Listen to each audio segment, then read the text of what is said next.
No,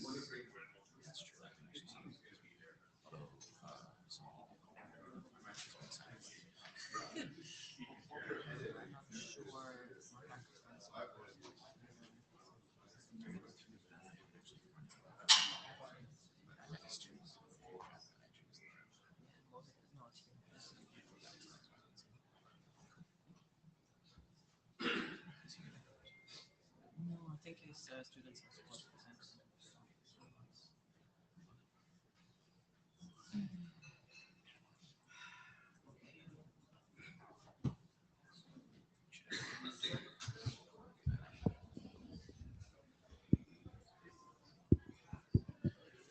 We'll get started momentarily, but while we're waiting, was there anybody who would like to volunteer to take notes for this session?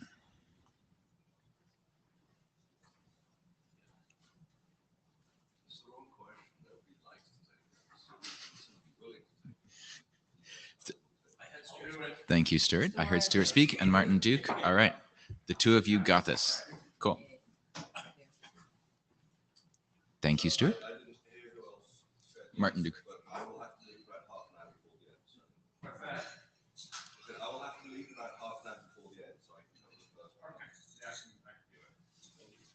Thank you both.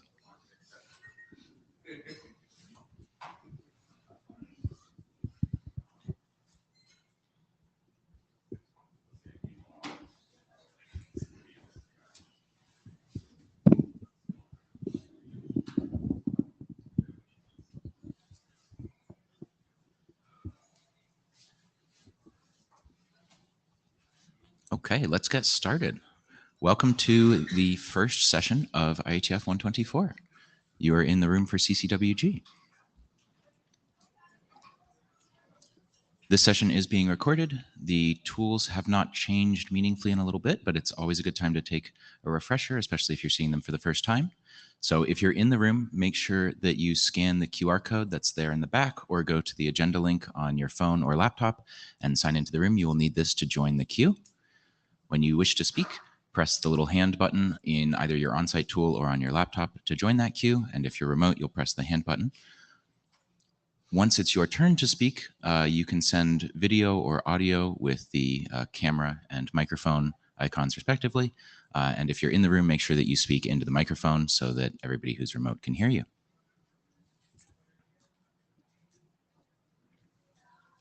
This is not just the first session this week. This is also the first time that you're seeing the particular text that is on this slide. The note well has changed, so whether or not you usually read it, now is a great time to actually read it. These are the terms under which we participate in the IETF. You'll notice that this is condensed and slightly clarified and also folds in the fact that we use a code of conduct here. If there are any concerns about behavior, please reach out to either the chairs, the ADs, or the Ombuds team. You'll notice that there's a bunch of links to other RFCs that are folded into the text here. Especially pay attention to those that talk about your intellectual property rights and the requirements placed upon you as a participant in this working group. We've got some helpful links here, which are much more clickable in a PDF than on a screen. And we have a very packed agenda today, so lots of exciting stuff to talk about. We're going to have a timer for our speakers to help make sure that we keep things moving along and hopefully get to all of our, as time permits, things. Let's start with our hackathon update.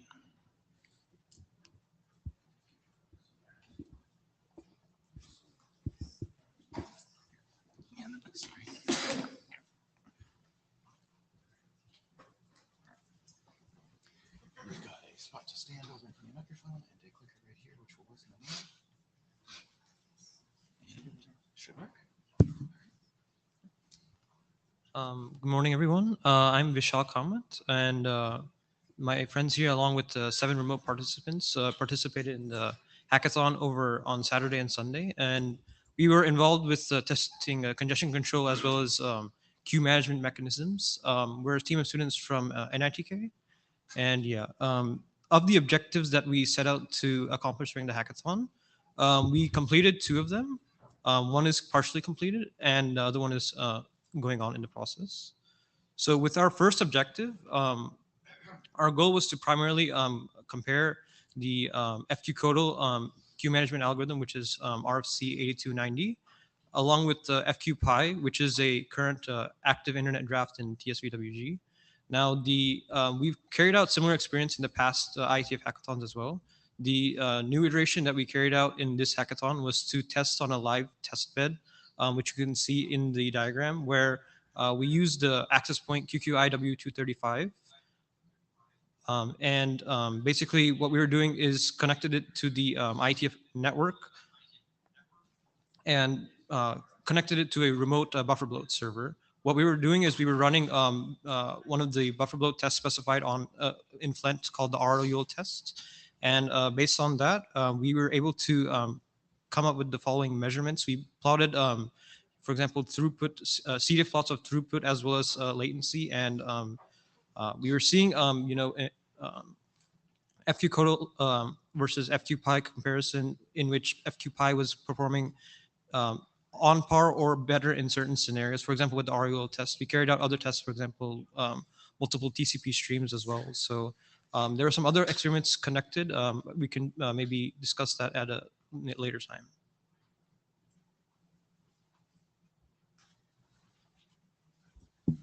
Right, so hello everyone. I'm Tanay from NIDK, and our team that participated remotely, a group of 4 students, worked on the second objective during the hackathon, which was developing an AQM evaluation suite compliant with RFC 7928. And as part of that, they built topology helpers for GFC 1 and 2. So besides the standard dumbbell configuration, which is used to evaluate congestion control and queue management techniques, we referred to some literature in the past, and we decided to choose generic configuration 1, that is GFC 1 and 2 topologies for testing. So any feedback on these topologies would be greatly appreciated. And as part of the work that we did during the hackathon, we came across these questions, which we found a little difficult to answer. So these are mainly, the first one is, what are the recommended or the standard topologies to evaluate multipath transport protocols? And then what are the recommended performance parameters that we should focus on for benchmarking these multipath protocols? And how to go about comprehensively testing congestion control and queue management in multipath, multi-bottleneck scenarios? Yeah.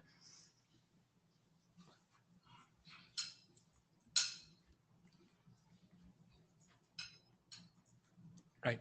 Hello, everybody. My name is Hemang from NIDK. And me, along with 2 others who are attending remotely, Alan and Smith, we are developing a congestion control evaluation suite on Nest. Nest is a Python package developed by the computer science department in NITK. It's a Python package that allows you to create testing beds, set up test beds, and configure stuff. It uses Linux network namespaces. It's a real-time testing bed. And we want to extend it to include a congestion control evaluation suite. So if somebody creates a new congestion control algorithm, they can use our Python package to evaluate it. We are making it compliant with RFC 9743, which gives specifications for new congestion control algorithms and what they should look like. We are in the design phase, and we are looking for people to help us with what they want in the congestion control evaluation suite. And so we have designed the document detailing what we think it would look like and a bunch of questions that we have that we'd like the community to answer them. Here's the QR, and there's a link. Thank you. And are there any questions that you'd like to ask us for any of our 3 project stuff?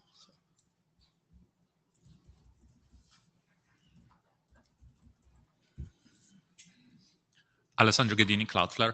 I had a question. So you had the questions about performance with multipath.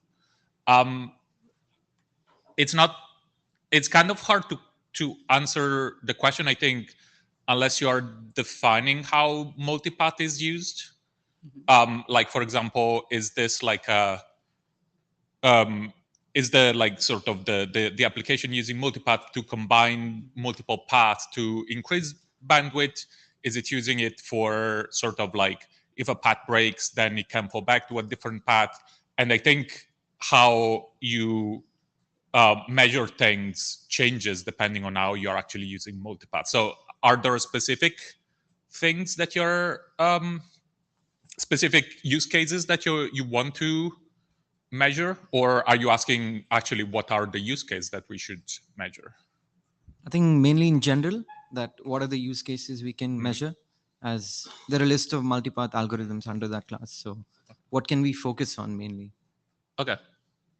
Also, I had a question about the testing suite. I think I think it was the last meeting, we were discussing this a bit. There was also some interest about specific, like algorithm specific tests. Is that something you are also interested in looking in as part of this, or? Yeah, sure. So we want to build a testing suite that allows anybody who makes a new algorithm to be able to use it.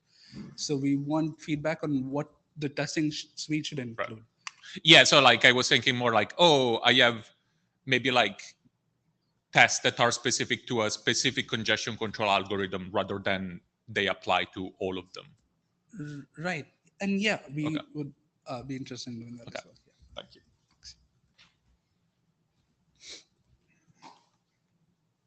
Hi, Lars Eggert. I have a question about your evaluation suite, and specifically, what's your expectations on reproducibility between runs, given that you're using Linux namespaces?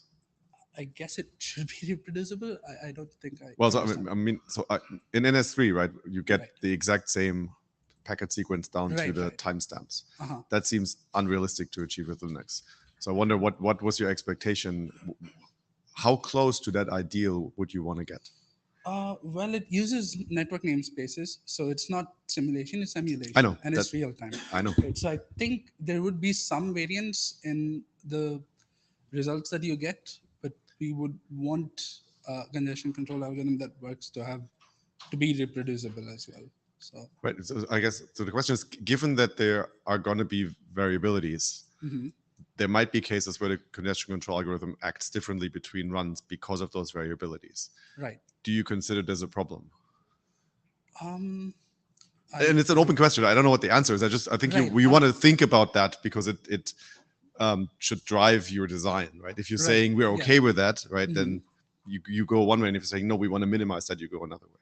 I think we should minimize it, but that's again a question that we want the community to answer. The reason I think we should minimize it so that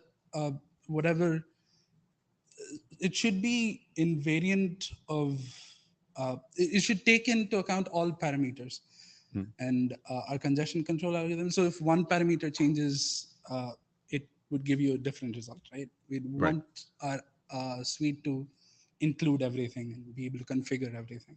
Right. So that would be nice to have. So I'm looking for something that I can run in CI, basically, right? So because if somebody modifies our congestion control algorithm, right, we want to have a clear signal whether the change of behavior in a certain way versus another way. And if there's variability, you don't get clear signals, right? So if it were 100% reproducible, that would be excellent. I think it's going to be very hard, but if you can make it work, talk to me.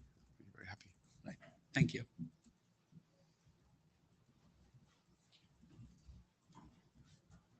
Kyle Rose. This may be a really basic question, but I think it might be worth saying something at the mic about it. So is this package essentially intended to be run on one machine and it simulates real world network conditions? Yes. Okay. So it's on one machine and it spins up NetNS network namespaces and then creates a virtual test. Right. And so it simulates latency and loss and all sorts of things that you might want to test your. Yes, it uses NetNS. Okay, great.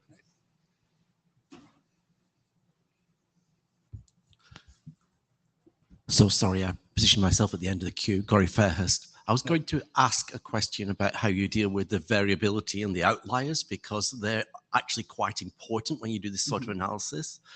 But I won't ask the question. I'll just say thanks ever so much for coming here and just presenting this. I think this is a wonderful thing to come here. Thank you for taking the trouble for being. Thank you. Yeah, always excited to see more work on evaluation. And thank you so much for bringing this back to the hackathon. We hope to see engagement with these folks and on congestion control testing in general. I think you're also planning on sending the link to that document that's on the QR code to the list as well, right? So Right, folks can So look for that we'll in their include email as well. this in the mailing list, and we hope to get a few comments. Thanks. Thank you so much. Next up, we have Ian, I believe.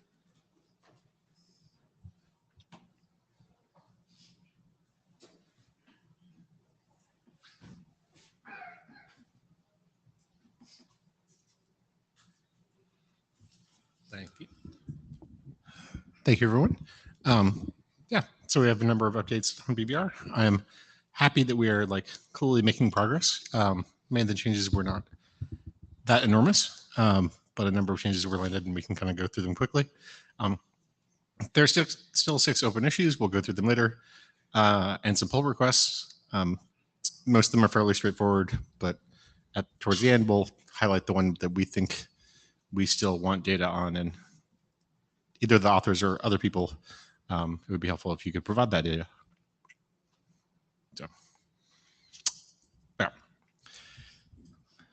So now have experimental considerations on probe RTT. This is something I think we discussed for at least one meeting and maybe even 2 about is it 5 seconds? Is it 10 seconds? Should it be something else under certain circumstances when you know there's a path change, so on and so forth. There's a PR that fixes all of those issues. We try to avoid TCP specific terms as much as possible. There's still a few things left in there, but a huge amount of progress has been made, including migrating from segment to packet. We also talk about things in terms of bytes and seconds. Before, some things were talked about only in terms of packets. Some things were just vague. And a lot of renames and clarifications and such, as you can see, 76 through 87. Trying to think. Neil, I, and Christian went back and forth on kind of how pacing should be considered, as well as the description of app limited. I think the new text is a lot better. I'm not sure if it's perfect, but please feel free to take a look. It certainly is a good move in the right direction. And I think even as an implementer, when I reread it, I felt it was a more actively useful definition in how it was phrased than the previous descriptions. So there's a really minor fix just to pseudocode. We missed a parameter.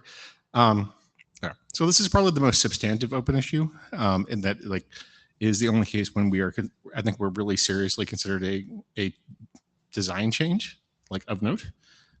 There's been an issue open about whether the drain gain when exiting startup is 0.5 or 0.35. That's been open for a while. More recently, Neil opened a new issue, which is there can be a problem that if the bandwidth is persistently overestimated, that you sort of never drain the pipe and drain could sort of fail. And so the other idea is, well, we can, instead of having a special drain phase, we could move to probe down, which is kind of the probe BW version of drain. And also consider maybe a lower gain for probe down, either in this case or in all cases, but at least in this case, currently I believe it's 0.9. So it'd be helpful to get data on this. If anyone has a strong opinion about where to go here, let us know. But it is admittedly in some ways more exciting to run a 3-way experimental data collection study than a 2-way one. So maybe people, including myself, will be more motivated to actually get some more recent data. So.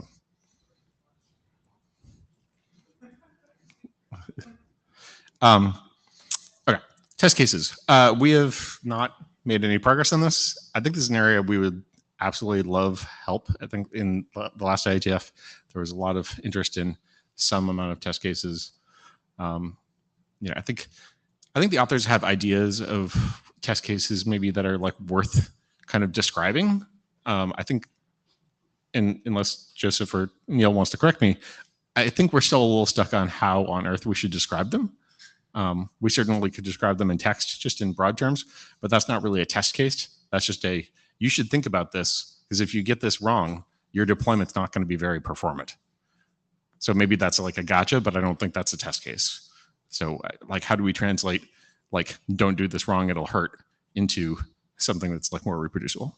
And if, you know, the previous toolkit can somehow help in that, wonderful. I think we're open to about any options we can get help with. But actually, question for the room, would it be useful at this point for us to just generate a list of here are things if you get wrong, it's gonna hurt to start? Like an appendix of like, this is really an open question. Alessandro Godini, yes. Okay. Anything, more things, more good? You know, having a description of some like scenarios that would be good to test is good. Having, you know, an actual tool that can do those tests would be better, but you know, better than nothing to at least have the scenario. I feel like there's probably at least five bugs that I think most implementations, or a good portion of implementations, hit at some point. And collectively, probably there's 10 to 15. And a few of those are like very difficult to debug, unfortunately, if you're not looking for them. So kind of collective pain and suffering might be helpful. Okay, thanks. I agree. Something's better than nothing. So let's put something down. Yeah. This is some text about generalization to non-TCP transports. So 2 editorial issues. I tried to write a PR for offload budget as well for how that might work with Quick. Neil, I know, has some outstanding questions I need to go back and address. But feel free to take a look at the offload budget one. I think it's a little more of an open question exactly what the offload budget should be for Quick. You know, I think I tried to describe what the considerations are. Whether the math is any good is a different question. And yeah, there's still some editorial cleanup about per packet and connection state variables, which we've been making progress on, but is not fully fixed. So I described the drain experiment and how we would like data on that. There is another one about removing ACK phase from the pseudocode. Apologies. Joseph, who's here, actually, do you have any comments on how to resolve this? I think collectively the authors all agree that this is like cleaner and nicer, but it's not still how like Linux TCP does it, and I don't know. Yeah, I didn't know if like if there are other implementations besides Linux, the Google Quick one and the Move Fast one, getting their experience would be helpful as well, I guess, is what I was trying to say. Like, if we have at least 2 or 3 people who can validate that like the change proposed in number 5 is fine, then that would be helpful. So, and again, even if you don't run experiments, just like saying like, yes, this appeared to work as expected in my environment. All right. Restarting from idle. This is a case where it's pretty easy to understand what restarting from idle looks like in TCP, and it's less clear and quick.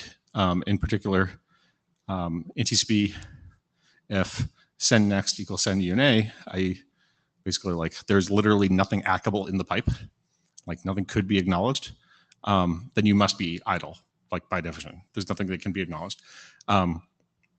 In Quick, you can declare something lost, so on and so forth, but like you can't say like there is no data that could be like outstanding in many cases. And so kind of like how do you deal with that? Again, c.inflight equals 0 is like the standard check you would like to do. It doesn't quite capture all the subtlety. So I had a suggestion of how to fix this, but I haven't like implemented it yet.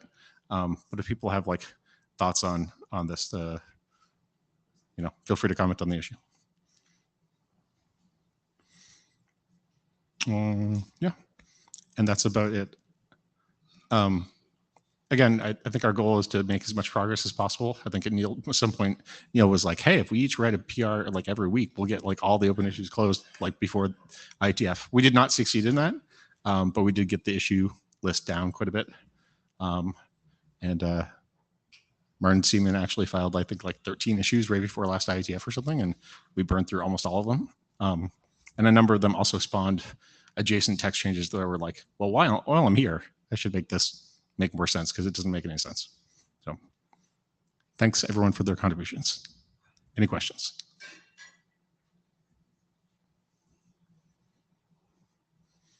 Okay, we have weekly meetings with editors. So if you put things on issues and stuff, we will really attempt to like get back to them in a fairly timely fashion. Weekly meetings that might get canceled every other week, but the point is it should not be next IETF before you get a meaningful response. Wonderful. Thank you for the status update. It looks like we have clear next steps on all of those issues. Is there anybody in the room who would like to volunteer to work with these authors to get more data?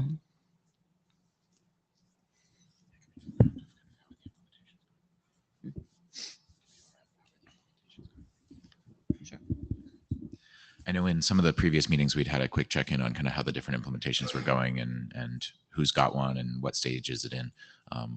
Is that useful right now? Sure. Is there I anybody who think wants there's to- at least yeah. one that's in development that Yeah. wasn't before or was less far along before. I don't know. So, there's the three known by the authors, so those are known, but I think, yeah. Alessandro Ghedini, Cloudflare. So we do have a sort of BBRv3, but mostly BBRv2 implementation that is in large part based on the Chrome open source one. We've been running some experiments. It's still sort of hard to get like real clear data about, oh, we tweaked this thing and it's better or worse. But we could potentially run some experiments if we figure out how to tweak the specific things in time. All right. Thanks. Antonio Vicente, Cloudflare. I have been working on the implementation there. Hoping to actually talk to you somewhat later in the week also. I think we're actually running into some issues related to pacing, some issues related to app limited calculations. We are kind of working on some internal test beds and things. It's possible I should try to open source some of our tooling so it can be used for other implementations. I'm tempted to try to actually run against your implementation in Envoy Proxy and some of the other ones out there, since we could try to run the same kind of things. Most of our chains are actually client-side, so we can actually measure things that way. Yeah, a little closer to the mic. Yeah, it's both the things I have to say. Like Cool. we're continuing working on it, but we're a bit like that limited at the moment. So yeah. Thank you. Yeah. Well, thank you, everyone. Christian as well.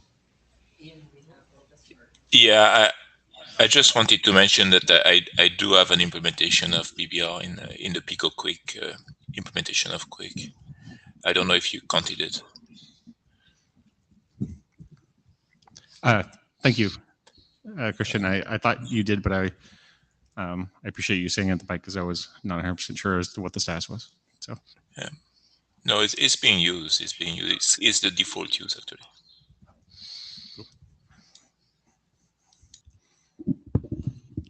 Sounds great. Any more implementations wanting to speak up right now? If not, well, this is already great, and we look forward to seeing data from your experiments. great, thanks. Thank you so much.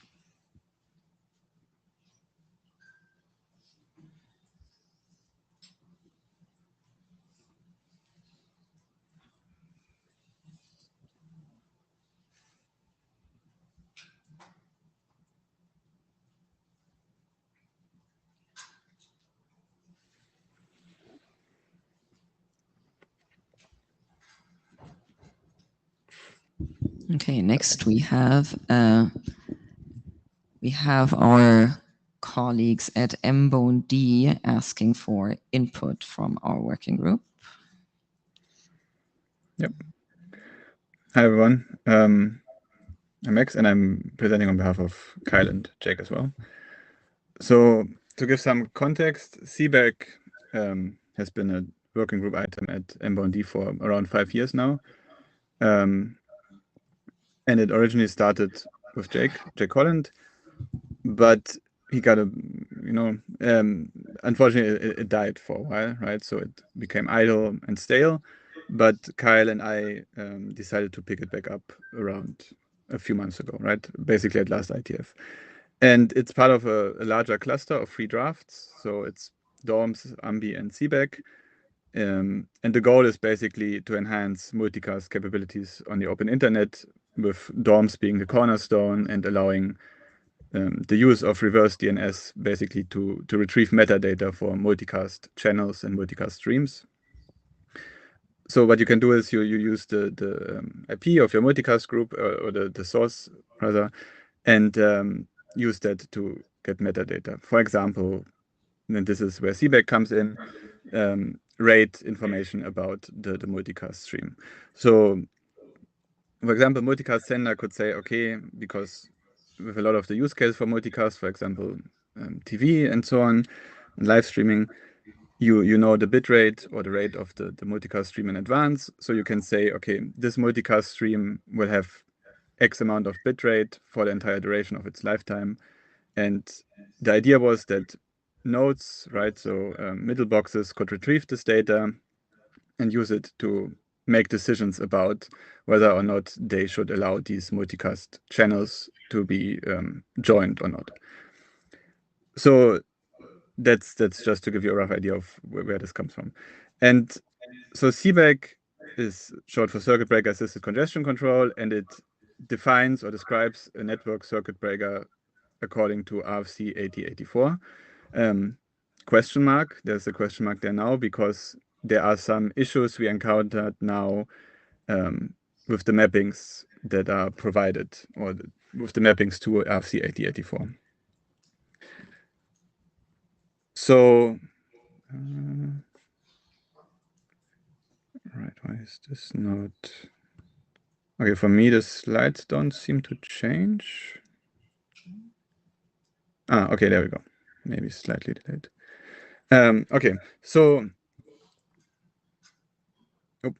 just to give a quick recap of what a network circuit breaker even is under RFC 8084, and basically it's handling unresponsive traffic, right? So traffic that isn't congestion controlled, so UDP and so on.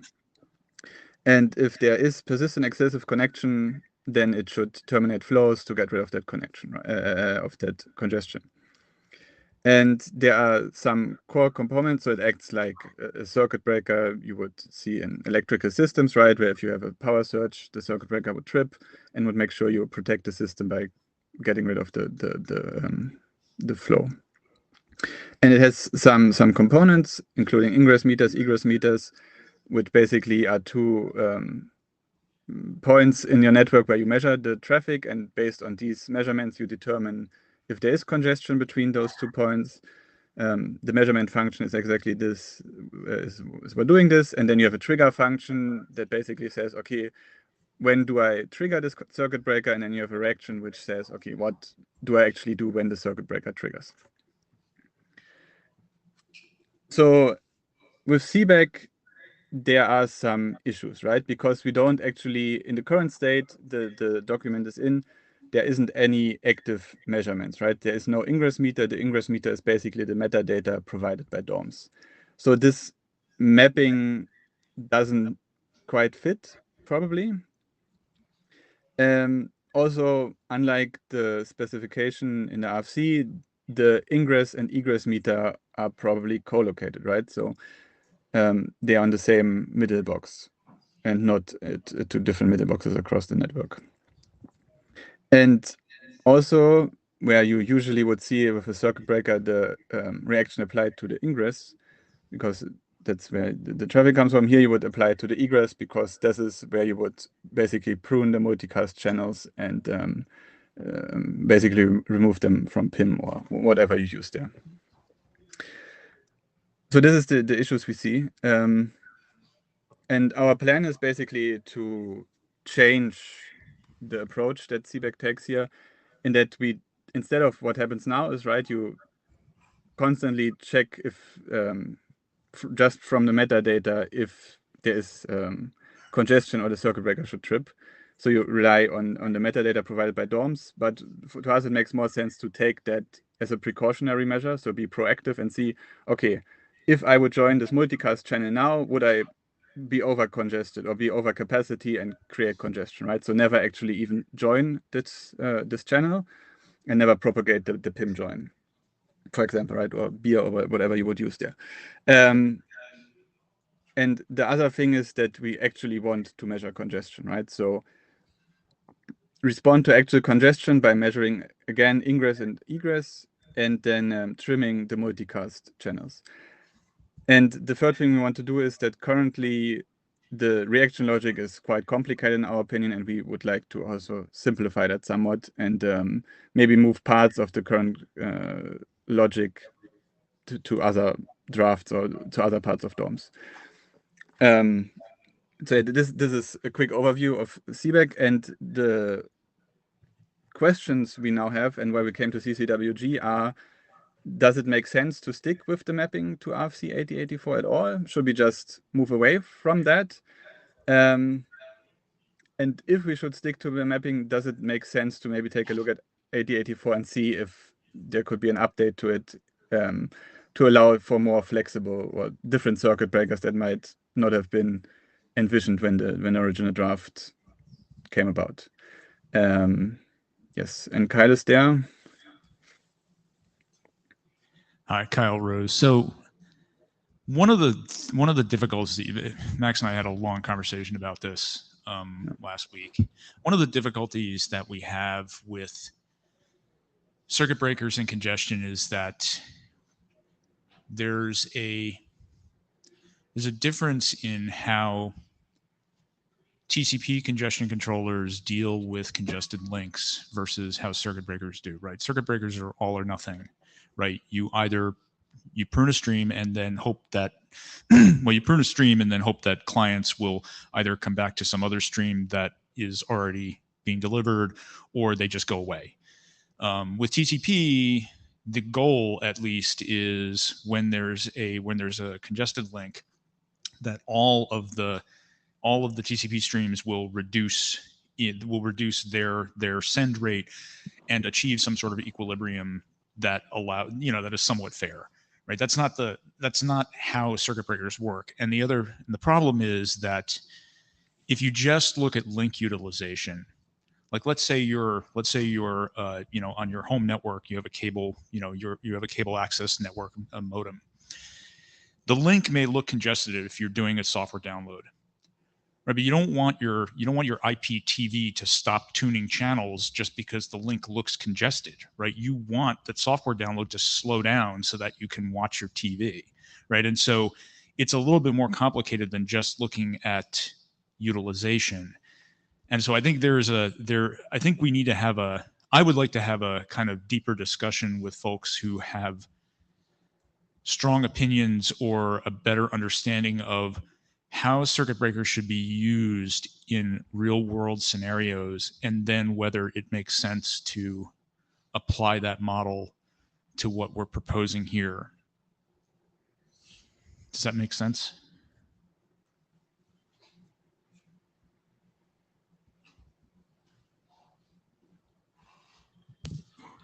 So Gary Fairhurst, as an individual, partly responsible for 8084. The whole idea of the circuit breaker was it set an upper envelope, like we have the RTO back off in TCP to cover the cases which are really evil, which might happen if you didn't have something to protect it. So if you're now talking about doing a congestion control rate adaptation, this should fit within that envelope. So that's kind of something else to look at. I just love the idea that this work's being brought here and talked about, so I'll happily join that discussion. I would encourage other people to also, even if they're only going to step in and step out to this discussion, because it'd be really good to have more eyes on this. Okay, so would it make sense to take it to the CCWG list? Okay, yeah, I think we can have a useful discussion there. All right, Thanks. And just to be clear, with an AD hat on, the work item can still belong in M-Bond-D, but we should really discuss this congestion control part here with people who understand congestion control, at least to some extent. Yeah, yes, I fully agree. Thanks, Cory and Kyle. We will also discuss it at M1D on Wednesday, I think. So, but it will be more on the focus on the multicast parts and the logic there. All right. Thanks. So I think our main next step there is keep an eye on the list, and please do chime in and help give some feedback. Before is always better than after.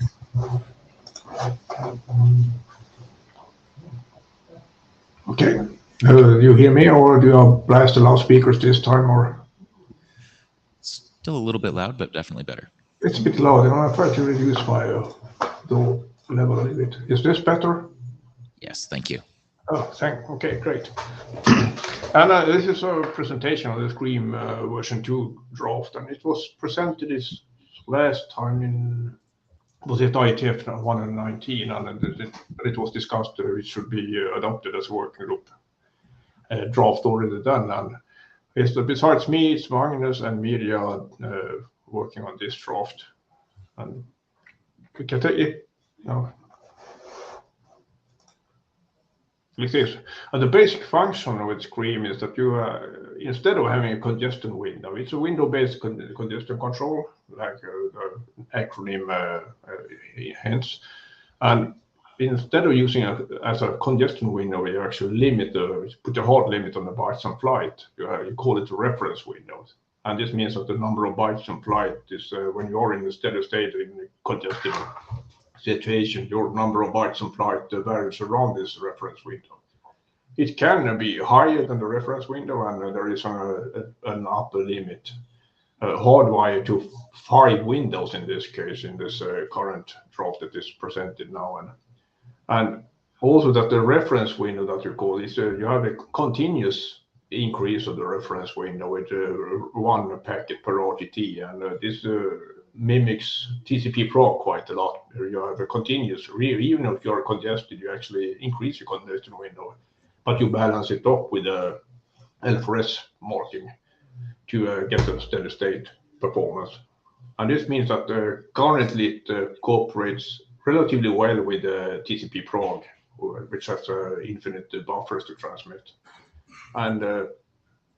And upon congestion, you reduce the reference window either based on packet loss, ECN or L4S, and also if the estimated queue delay increases. And it has implements something called the virtual queue virtual LFRS marking. It mimics some kind of LFRS backoff when you start to see the increased queue delay.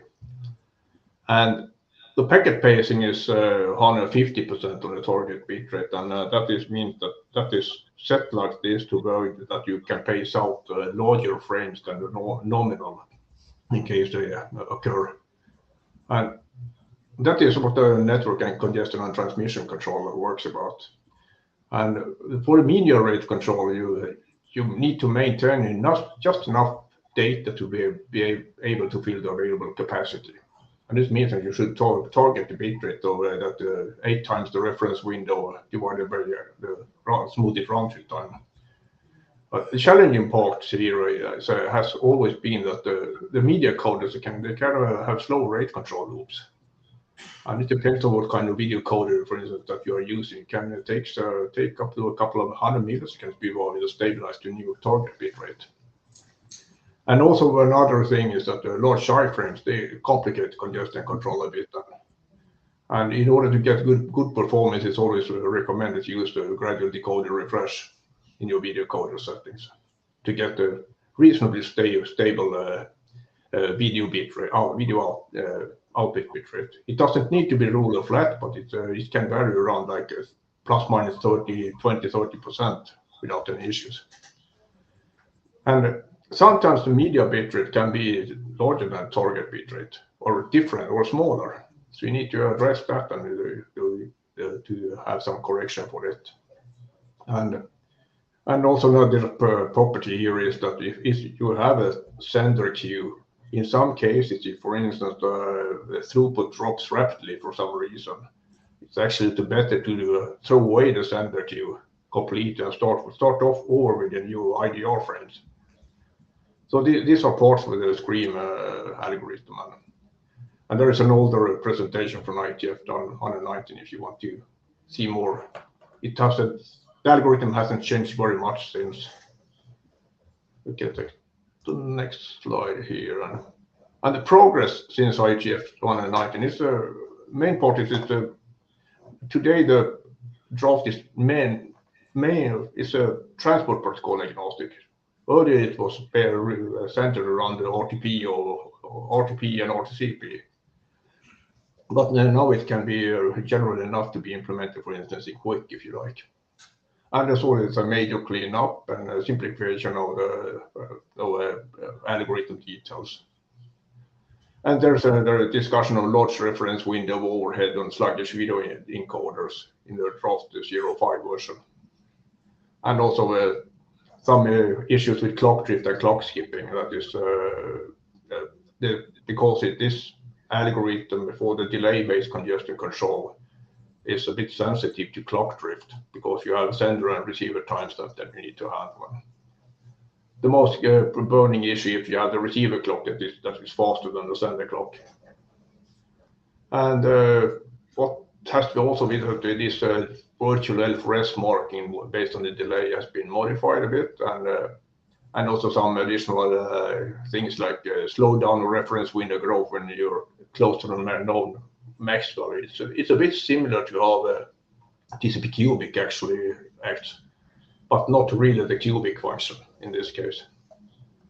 And also you have some, if you're the reference window is just a couple of packets large, then it's actually benefit to limit both the increase and decrease of this reference window to avoid choppy bitrate or a large variation in the bitrate.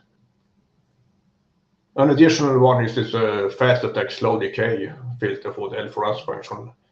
And that has been proven to be beneficial, for instance, for cellular access, where you, in some cases, you have larger L4S marking threshold to cope with the scheduling jitter, for instance.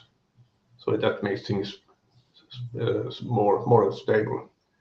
And lastly, this reference window increase is limited if you're not running L4S, and you see that the Q delay increases, so you can slow down your increase earlier.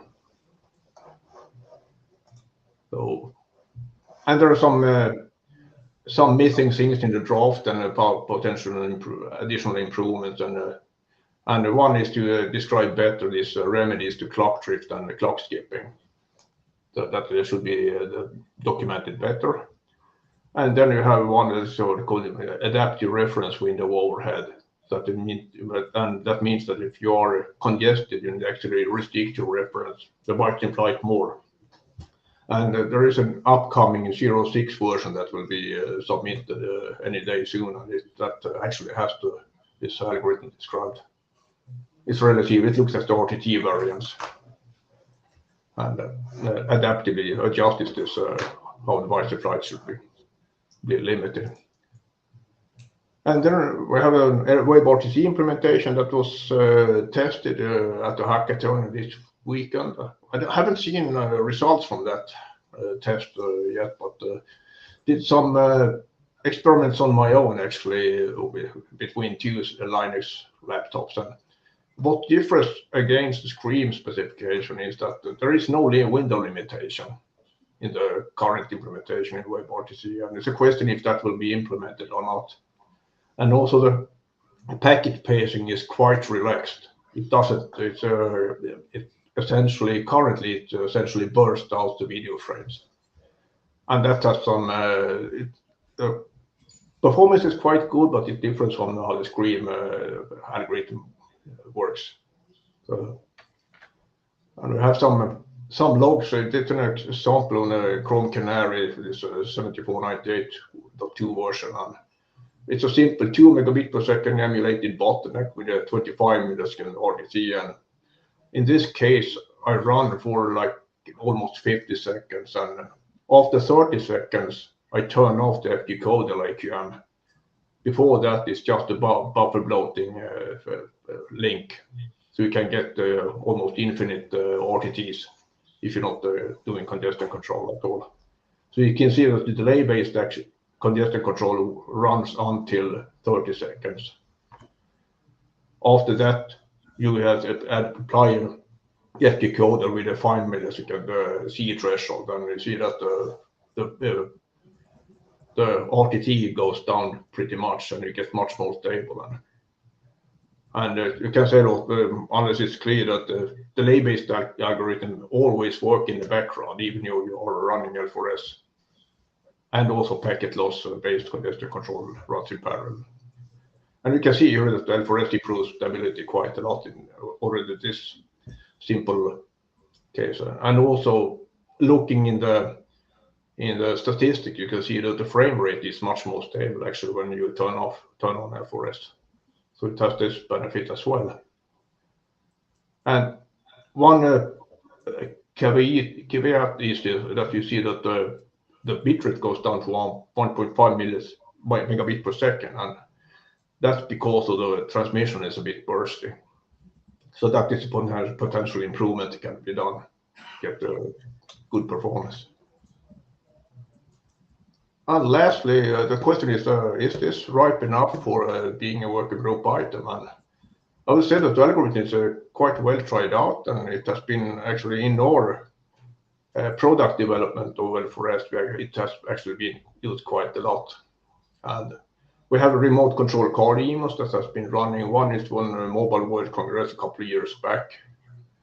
And also this trial test implementation with WebRTC, it seems to be work relatively stably now. And there have been a few minor changes in the algorithm recently, but you probably need to be humble as in if you see when there are more experiments done, for instance, with Chrome browsers, and you probably would see a couple of bumps on the road that needs to be addressed. But other than that, I think it's was kind of homing in on being something stable now. So I believe that was all for me. And questions, comments, bashing.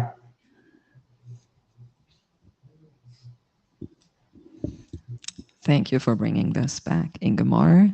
And we're starting the queue. Kuhn is first.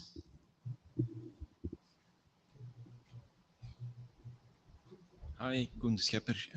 Hi, Ingemar. Thanks for the presentation. So looking at your presentation, I realize we are doing quite similar things also in UDP Prague and the real-time Prague.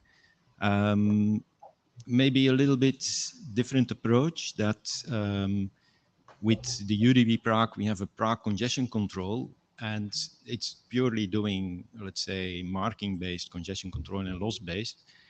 And then it's kind of delay-based can be added, combined, and also how it's applied to applications is, let's say, a different aspect of this, which we don't necessarily put in the congestion control, but rather maybe in separate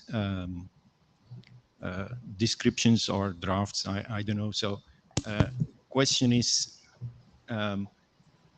does it make sense to line up, because you're also trying to meet the Prague requirements in a very similar way than we do, to split this up into congestion control, maybe also delay-based, which can independently be combined, and then how applications are using that congestion control?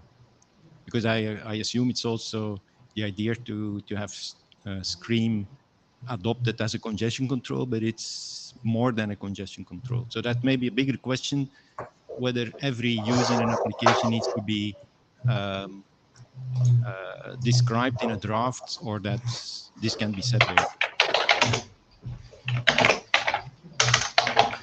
I'm not sure if I had the answer to that. I believe it, in some cases, it can make sense, and actually having some kind of unified approach.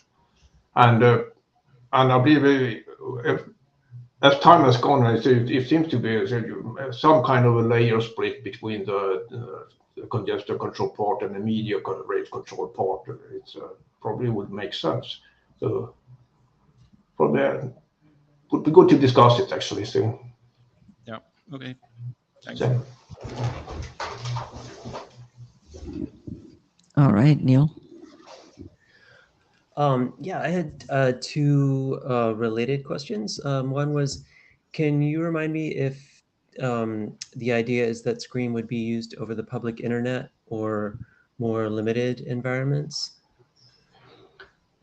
I believe because it's the kind of delay based at the bottom, I believe there is a risk that it would fail miserably if you run over a bloated path with TCP Reno and things like that. It wouldn't work. There was already some kind of implementation to bump up the delay threshold based on some kind of detection of bloating cross traffic. But then, to be honest, I haven't tried that lately, how it works. So. Okay. Okay, yeah, because I was just going to ask about the strategy for coexisting with Reno and Cubic. So it sounds like there was some work done in the past, but not recently. Okay. All right, thank you. Okay, we have Jonathan, and then the chairs are going to ask some questions. Hi, Jonathan Lennox. Yeah, expanding, I guess, a little bit on what previous speaker, was it Cohen, I think said. I feel like the problem of how to steer a video codec based on a bandwidth algorithm is complicated, but also fairly separable from the congestion control proper. And there's more issues. I think I don't know if they're in the draft. I haven't read it deeply, but like what you do about how to handle the fact that you've probably got retransmissions going on, how to handle queue draining when queue starts backing up and whatnot. But I'm not sure why this needs to be tightly coupled to the congestion control algorithm proper. So maybe talk, separating the, description of how to steer a video codec based on a congestion control algorithm might be a separate useful draft. I'm not sure it's quite in scope of this working group.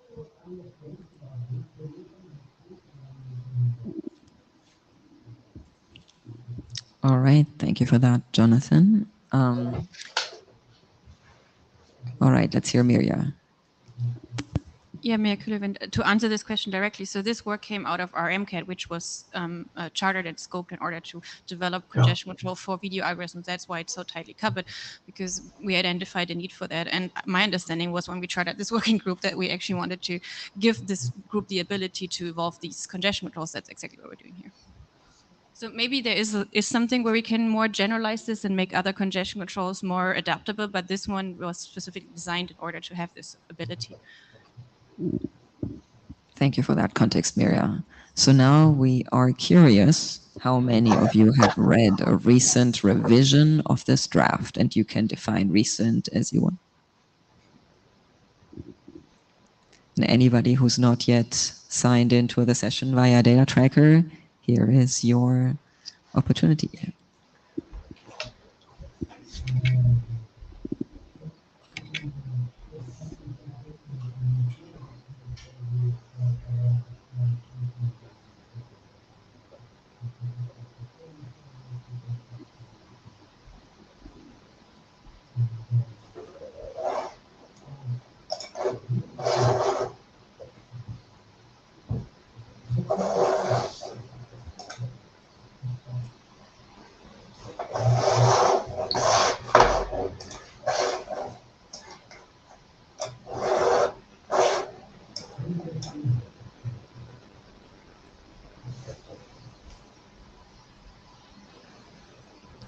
It looks like we are converging, and there's a good number of folks. Thank you. Next question is, when we discussed this proposal and other proposals in the recent-ish past, we were interested in whether CCWG wants to focus on this topic. It appears that we have some capacity as a working group as we're making good progress with BBR and we are wrapping up our other items. So should CCWG focus on this topic?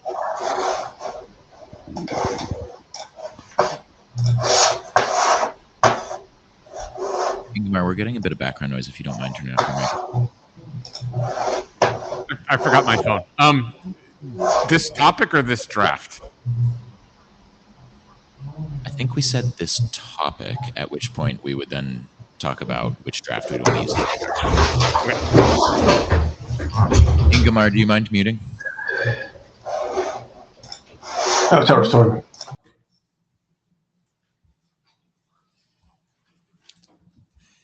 Ian Sweat, just clarification question. By focus on, you don't mean change the entire focus of the working group to this. Okay.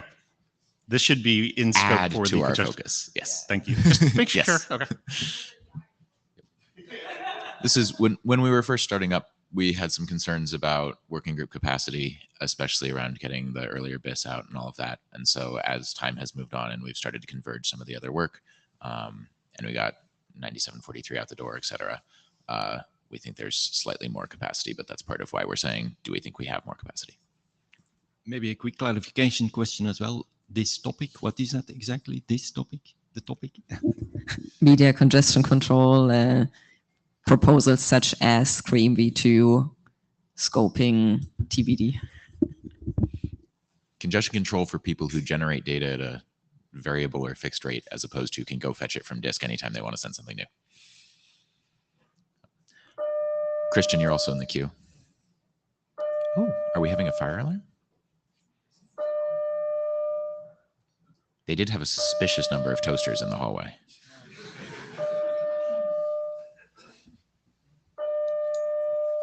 Well, assuming that we don't have a fire alarm, my problem with okay. Attention. Un signal d'alerte nous a été transmis. Nous en cherchons actuellement la cause. Veuillez attendre les instructions qui suivront. Attention. An alert signal has been received. We are now investigating the cause. Please stand by for further instructions. Okay. We'll stand by. Oh. Okay.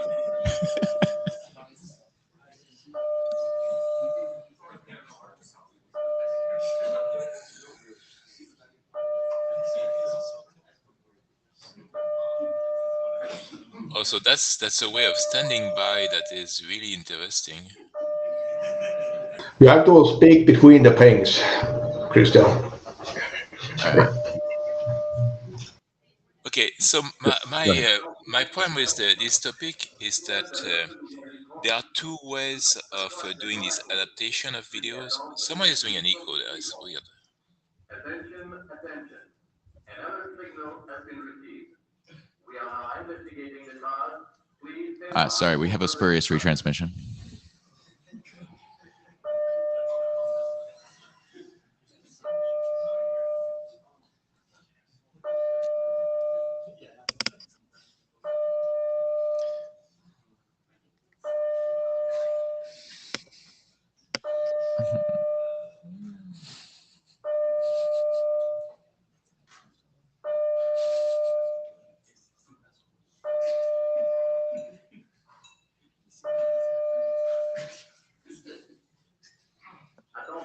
Attention. Un signal d'alerte nous a été transmis. Nous en cherchons actuellement la cause. Veuillez attendre les instructions qui suivront. Attention. An alert signal has been received. We are now investigating the cause. Please stand by for further instructions. Okay, I think I will type my comment in the chat, but I was going to say, basically, yeah. If you want to just type it in the chat. I'll type it in the chat and, because that's not working.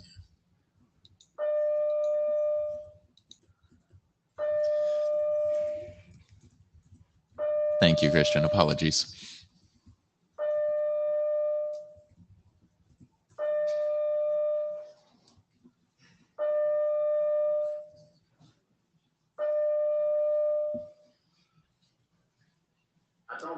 Attention. Un signal d'alerte nous a été transmis. Nous en cherchons actuellement la cause. Veuillez attendre les instructions qui suivront. Attention. An alert signal has been received. We are now investigating the cause. Please stand by for further instructions.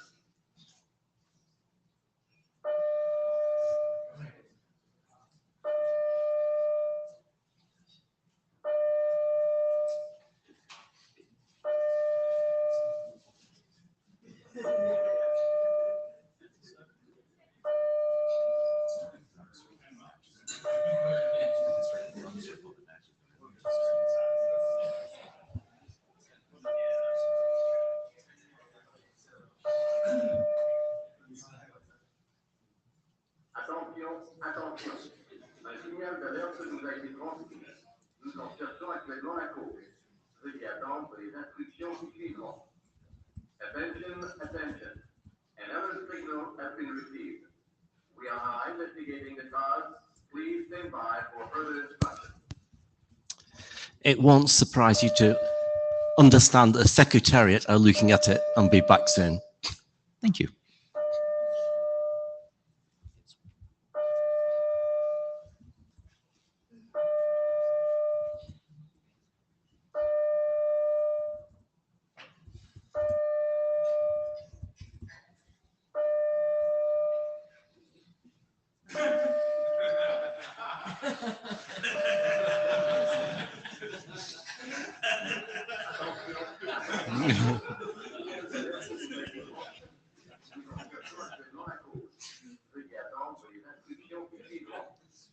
Attention, attention.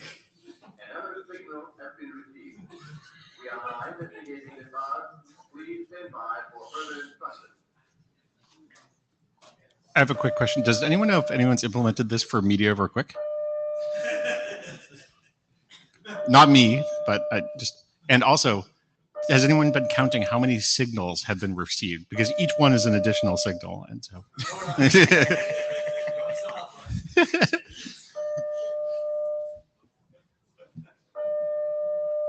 I guess that's a no on MOQ. So far, not. In the interest of promoting discussion, I think the 4 people who said no should come to the microphone and explain why they're not aware. That's true. I mean, not all the audio is coming through for remote, so hopefully. The lady who gave me hot water said that somebody pulled a fire alarm by mistake. So at least the hotel knows it was a mistake. Now they just need to shut that off.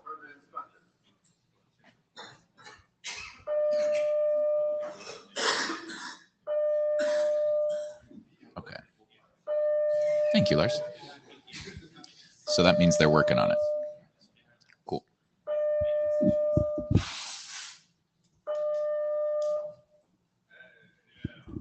Okay, so we had 22 yeses on whether CCWG should focus on this topic, and 2 no's. Would the no's mind coming to the microphone and tell us why?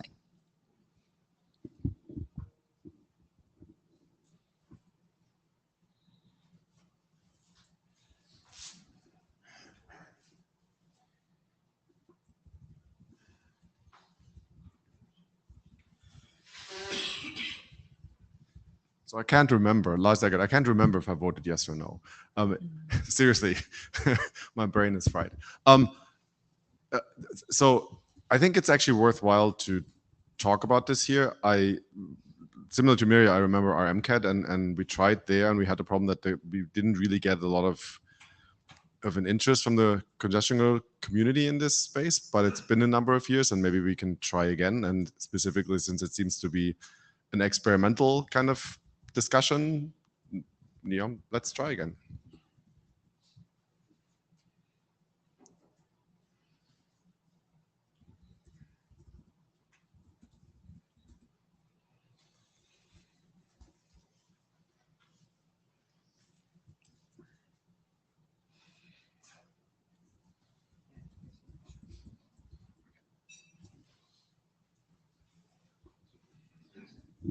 Okay, so we have a show of hands for how many people think that this document, meaning Scream V2, is a good starting point to work on the topic of media congestion control.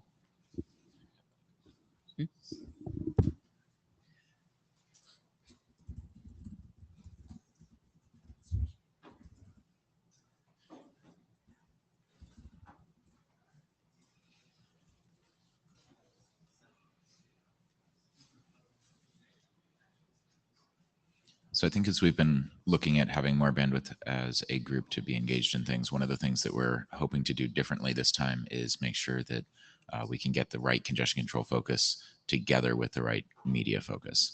And that's something that we've been lacking in the past. So I think that's, as we talk about starting to expand some of what we're looking at, that's where we start talking about media. And then this is one particular place that we can start for some of that. I know there've been a couple other proposals as well. One of the things that we might do there is ask some of the authors to get together and kind of see if we can combine ideas.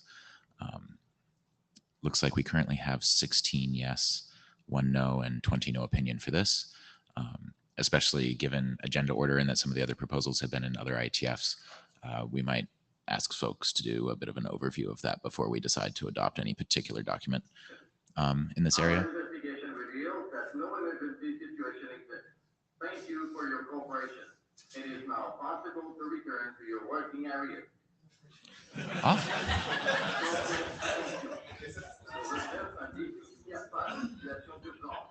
Merci de votre collaboration. Vous pouvez maintenant retourner à vos postes de travail. Attention, attention. Our investigation revealed that no emergency situation exists. Thank you for your cooperation. It is now possible to return to your working area. Attention, attention. I thought we'd get at least one more. Merci de votre collaboration. Vous pouvez maintenant retourner à vos postes de travail. Attention, attention. Our investigation revealed that no emergency situation exists. Thank you for your cooperation. It is now possible to return to your working area. One more. There we go. Merci de votre collaboration. Vous pouvez maintenant retourner à vos postes de travail. Attention, attention. Ooh, four times. Thank you for your cooperation. Exactly. French now, right? Ooh, all right. On that note, there's no pressure to do so, but would the person who voted no, if you're interested in coming to the mic and talking a little bit about why, we'd love to hear it. Otherwise, let's keep going, especially in our slightly reduced time. Lars, are you still in the queue, or did we just forget to remove you? Christian's here. Thanks, Christian.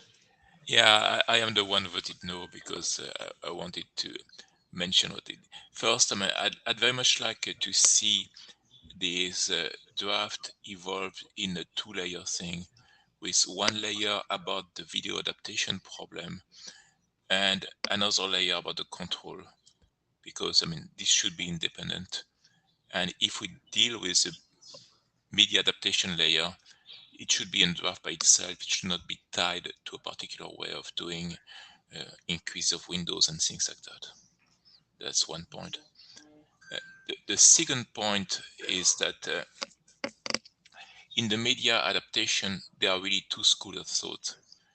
There's one school which is basically the real-time adaptation, as in I find out the parameters of the network and then I tune my codec to meet those parameters. That's one way. That's not necessarily the most popular way, because in many cases, a single codec encoding is sent to multiple receivers. And when it is sent to multiple receivers, you don't want to go in a lower denominator mode in which you give that so that nobody can have high bandwidth if anyone needs low bandwidth. What you do in those cases are variation of either layered encoding or simultaneous encoding, in which you send multiple encodings simultaneously with different priorities. And you need then a scheduling algorithm that takes care of the priorities. And the big failure mode is in the relation between the congestion algorithm and this handling of priorities, if the congestion algorithm happens to be too optimistic. Because when the congestion algorithm is too optimistic, it creates, it allows the video codec to send more data than necessary. And sending more data than necessary clogs the buffers, create queues, and creates effectively a priority inversion that damages performance. So I'd like to have those kind of topics addressed as well. All right, and Zahed's next in the queue. Yeah, Jahed, I didn't put the no. I put no opinion, and the main reason I put the more no opinion is like I'm aware of like there are some other discussions like UDP Prague and all these things. So I don't think we have seen those things in CCWG. So that's why I'm not sure like which one is are there any more options to start with, and is the right thing? I heard Kuhn today talking like there's some similar approach between UDP Prague and Scream, and so for me, I would like to see like if there are other options that's coming out of ICCRG or some other places that we should discuss before we actually take some document to do the work. But I do believe media rate control is something that we should work on, and I also agree with my saying like, okay, there are some issues with codec doing things, and we have rate control, we have congestion control. And I think Scream, when we did the Scream version 1, if you call it, we actually thought about it. And there are some documentation in RMCAT that actually talks about those kind of things. So you have some sort of like idea, experience, how to tackle those situations. So I think this is a good topic, but I'm not sure like we should just take this as it is. Thank you. Yeah, I think we're looking at right now, and especially if folks have opinions on this, we can chat after the meeting because I know we're a little lower on time than we were before. But go ahead, Mary. But the one of the things that we're looking at is what would be the most useful way to kind of help make that decision. Do we ask a bunch of the different proposals to all come and present kind of back to back, and then we talk at the end, or do we ask people to send stuff to the list, which we'll do anyway, et cetera? So go ahead, Mary. And actually that plugs to my question, because my question is a little bit to Christian. It sounded like he wanted something more like a generic framework that you then can plug different congestion controls in there.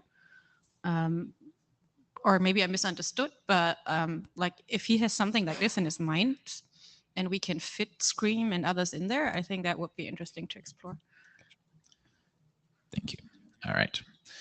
The queue is closed. Cohen, if you want to chat with authors or send stuff to the list afterwards, we're going to try to squeeze things into our slightly diminished remaining time. Thank you, Ingemar.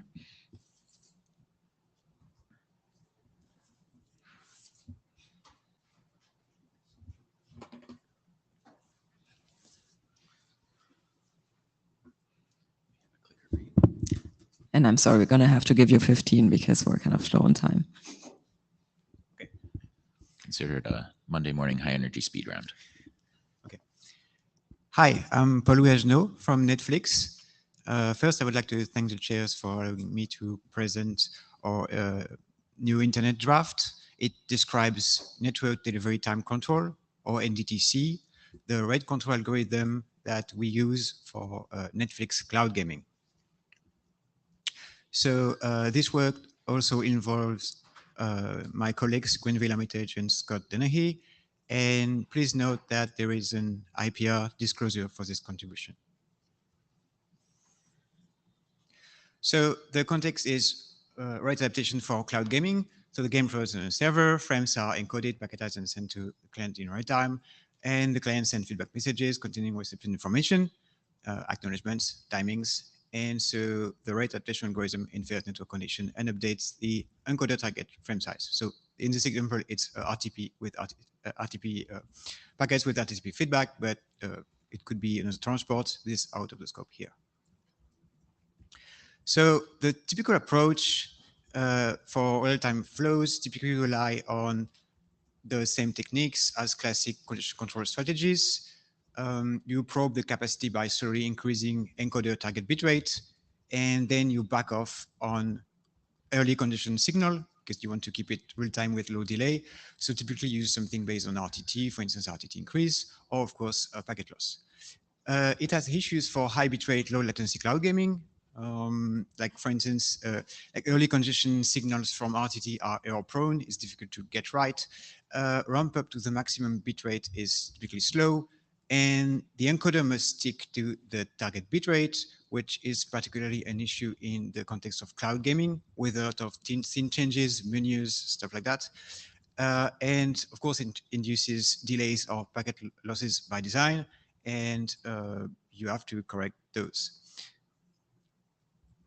So network delivery time control focuses on timely arrival of frames instead of probing the capacity. So this proactively minimizes self-induced packet losses and latency growth from queuing that would degrade QoE.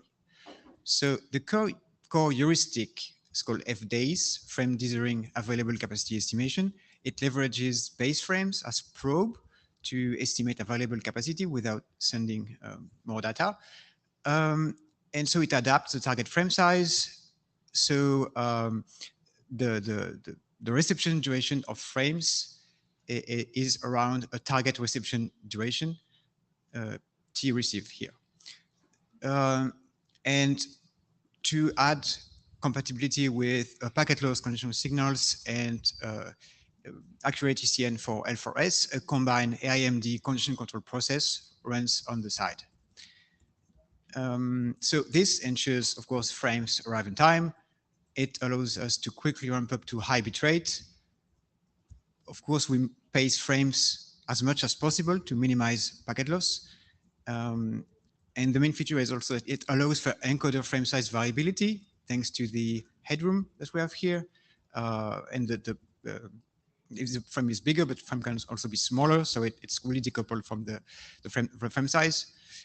We send no supplemental traffic, and it can also be implemented in client side, which is discussed in the internet drafts. So how does it work? Let's start with the core heuristic, frame dithering available capacity estimation. So NDTC uses a packet pacer, which sends each frame over duration send that we calculate with some random variation we call dithering. So we have this variation, and for each frame, we measure the receive duration and compare it to send. But we both normalize them per byte by dividing by the frame size length here. So we represent them on a graph with the normalized send duration and send as X, and the normalized receive duration as Y. And so each frame becomes a sample on this graph. And so you can see the dithering horizontally on the X-axis here. Another important detail is that the pacer adds a decoupling compensation to compensate for the fact that the encoder might not produce frames of the target size. And then we run a lightweight online exponentially weighted linear regression that extrapolates what normalized receive duration would be if sending a frame as a burst. So you can get the total capacity from here at the y-intercept. But more importantly for us, what it would be if we were sending at receive rate, from which we can infer available capacity, but without doing it, so we can still pace faster. The slope is also interesting for us because it typically reflects the share of cross traffic when you are at bottleneck. So something important here is that you can demonstrate this in a very simple network model, but this doesn't require like something simple like a FIFO bottleneck. It can work in any situation where the network processing time per byte is locally linear, which is typically the case even if you use fancy IQM or stuff like that. So there is a bit of a trick then to actually derive the estimate, because when ramping up, the path is not constraining, and so receive duration equals send duration. So everything is aligned with the identity, which makes, of course, available capacity estimation impossible. And so you tend to oscillate between this situation and the situation where you are at bottleneck. So we estimate available capacity by approaching the intersection as a limit by iteration. So this is robust, and it allows us to tune the number of iterations. So if you have higher number of iterations, it means that you're more precise in the estimation, but also you tend to yield more to elastic traffic. So then there are a few refinements. Send is interpolated towards the target reception duration as slope gets closer to 0. So when slope gets to 0, it's like you're alone at the bottleneck typically. And so it allows us to pace frames near bottleneck rate in that situation. This reduces queue building, fixes nonlinear scenarios, and stabilizes coexistence with other NDTC flows. So that you can see on the graph that then the feedback loop runs closer to the desired operation point, and so you push less against the bottleneck, the closest you are at being alone. Another refinement is time-aligned delivery. We add a delay before sending each frame. So last packets are aligned at reception. So typically involves the calculation of the delay involves the slope here, but the goal is to reduce frame jitter and caused by both dithering, because of course if you add the dithering, it adds noise at reception, and also frame size variation, because we don't want the encoder to be forced to follow very closely the frame size. So putting this in the feedback, in the NDTC feedback loop, what we do is that we adapt the target by multiplying the available capacity estimate by the target reception duration to get a frame size, and frames of this size will typically go through the pass it goes through the bottleneck over the duration T receive, the target reception duration.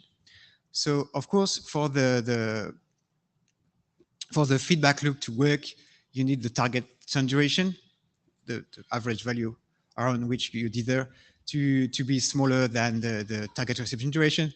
And typically for 30 FPS, you can use target send duration 10, target receive duration 20, which means NDTC targets using 60% of the capacity, because frames are received over 20 milliseconds over a period of 33 milliseconds.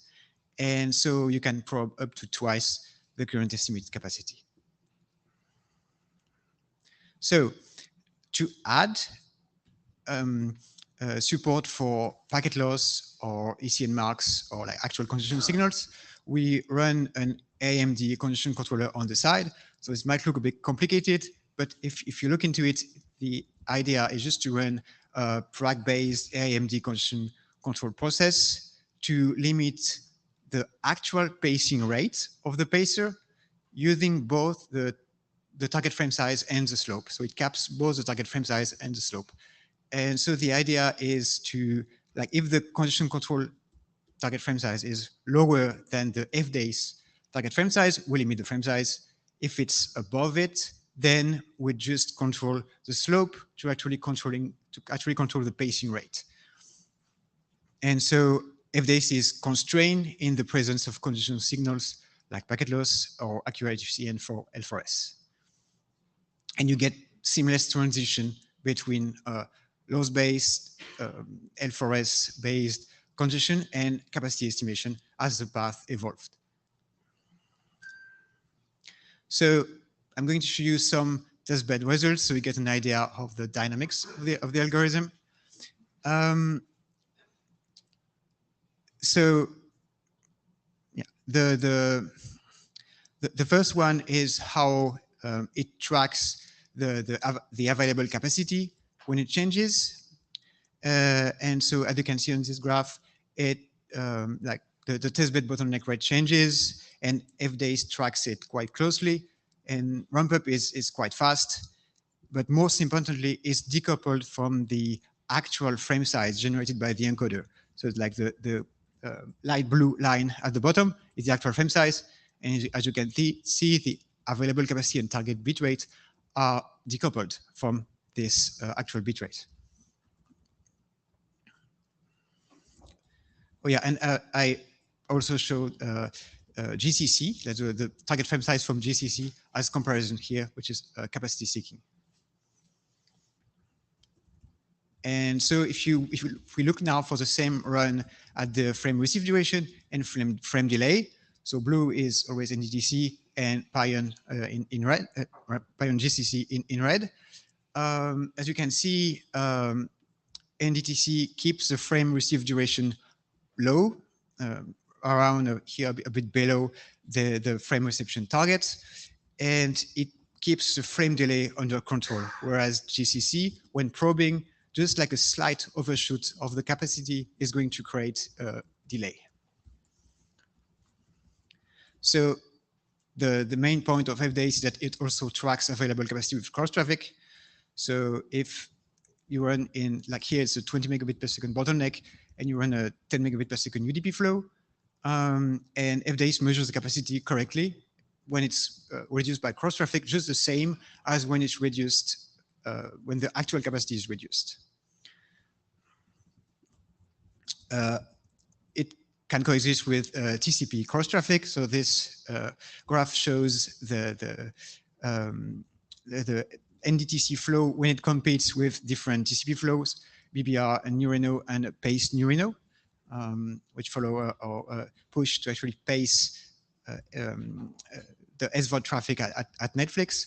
So as you can see, NDTC coexists with TCP flows, but it favors timely delivery over fairness. So it tends to yield a bit of capacity in exchange for frames arriving on time. Of course, the paced TCP flow behaves just like TCP, so it's like really harmonious sharing of the bottleneck. And Nurino is queue building compared to BBR, so of course the frame receive duration is not really controlled, just because Nurino is bursty and it's queue building. So in that case, you can only limit the damage.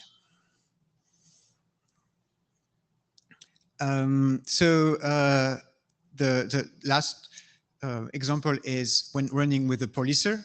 So in that case, you can only rely on the packet loss feedback. And so at the beginning, it's limited by the capacity, and the capacity increased, but it receives the policer, so it will, FDAIS will detect the increase of capacity, but then NDTC is going to hit the policer, and you can see it seamlessly switches to congestion control mode, react to losses, and then when the capacity is reduced again, it seamlessly goes back to be constrained by capacity estimation. So the L4S compatibility also works the same way. When EC and marks come, it reacts the same, is limited by the L4S bottleneck, but these network changes, switch is seamless between the different modes. Okay, so questions are welcome, comments of any feedback. Thank you. Now let's try in this queue. Keep it snappy. Please keep it snappy. I will. Quick comment, not a question.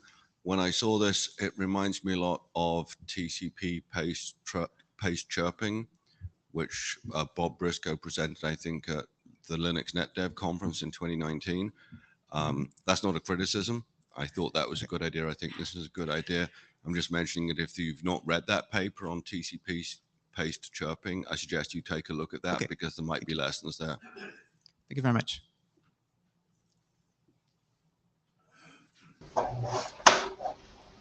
Yeah, I have a similar comment. I will drop out, and I +1 on Stuart's comment. So.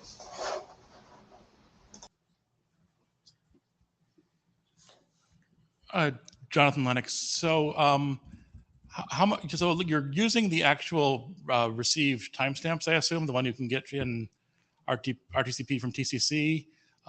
Would this be a problem if you were doing something that didn't have arrival timestamps, like traditional, like quick without Christian's extension or whatnot? It's a good remark. Yeah, you need feedback with actual timestamps. This is discussed in the internet draft. And yeah, typically TCC or IFC 8888 are good. Okay, cool. Thank you. Magnus Westlund. Have you tried this over bottlenecks, which will be basically have a scheduler, etc., that grants you capacity based on both what you request, so say, or have built queue, like mobile systems? You mean like AQM that doesn't build queues? Not AQM in its perspective, but where how much capacity you actually get from the path is depending on potentially depending on both the general load on the scheduler, but also how much if you're building up queue in the scheduler. So this is, I mean, for mobile systems, this is like, if you don't have any packets to transmit, you will not get any capacity. If you have one packet, yeah. And also, yeah, so it's a good point. We tested over different AQMs. but yeah, I'm not sure if this precisely has been tested. But anything that tends to prioritize real-time flows that don't build queues is good, because we don't build queues.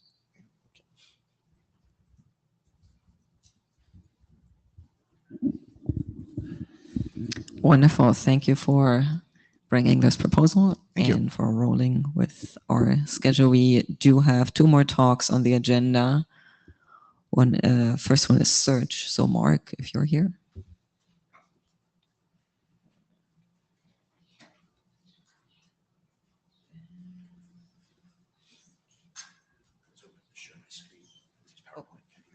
Okay. Yes.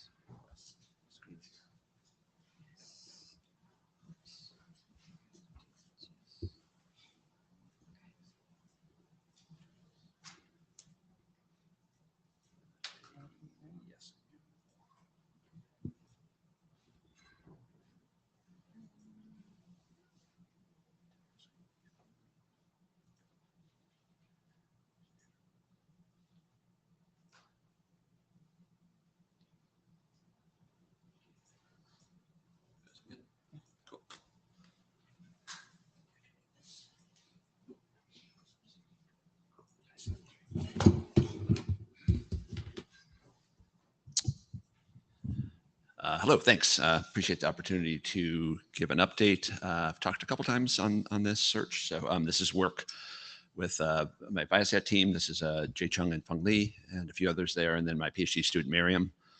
And then I'm Mark, small school in near Boston, Massachusetts, just down the road. So just background again, TCP slow start, you sort of have this idea to ramp up the congestion window, which can up to double or so each round trip time.